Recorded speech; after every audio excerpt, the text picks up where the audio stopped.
It's a new year, but the same bad news for, well, Vice President Kamala Harris. Today, it was reported that another of her staffers, the third in the last 2 months, is leaving her office, this time heading to Capitol Hill to work with the Congressional Black Caucus. Every time her name is in the news, it seems that at times Kamala is just in over her head as vice president. And our next guest believes he has a reason why. We would like to welcome Adam B. Coleman, the author of Black Victim to Black Victor and the founder of Wrong Speak Publishing. Welcome, Adam. We're glad to have you with us. You wrote an op-ed describing Kamala Harris as a diversity hire. Interesting, we're now almost a year into this administration. What made you write this now? I wrote this article because the obsession of identity by the Democrat Party, the results of it are shown as an example with Kamala Harris. From the very beginning, she wasn't favored, she wasn't seen as a leader, and even the Democrats themselves within the party understood this. The voter base understood this, which is why Tulsi Gabbard lasted longer than she did. Yet they still pushed her along. And Joe Biden made it very clear from the beginning he wanted a woman and he wanted a woman of color, right? And this, by definition, is a diversity hire. This isn't hyperbolic to state this. This is exactly what he stated publicly, and not just with him. The Democrat establishment made it known that this is what they wanted. They wanted the diversity points.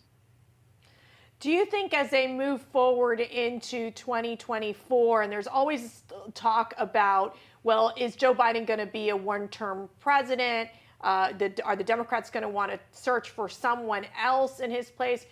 Obviously, Kamala can't be the one up next. Because she's been making so many mistakes. Where do you think the Democrat Party is in terms of the type of people that they want to see if Joe Biden decides not to run?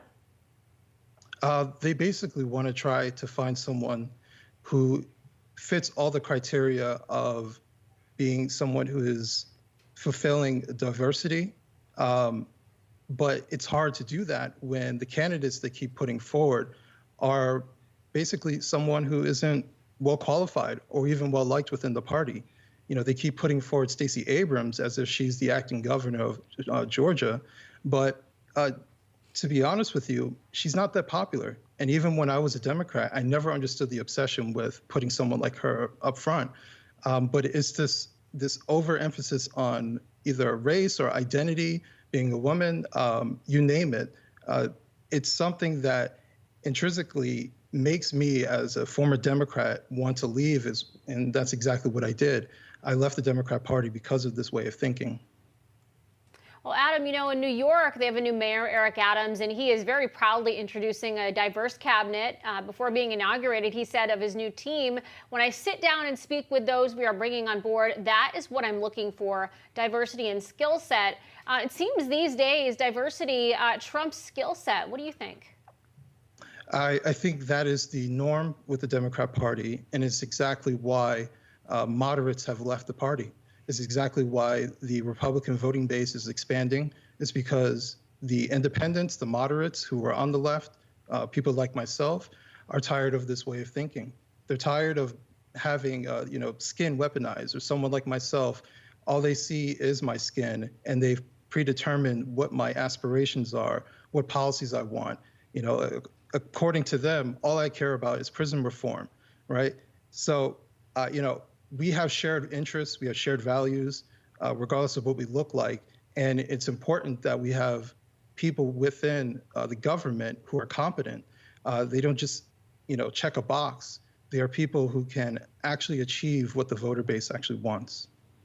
And we've seen how that's paid off so far for Kamala Harris with that, 28% approval rating these days. Adam Coleman, thank you so much for being with us. Thank you for having me. Appreciate it.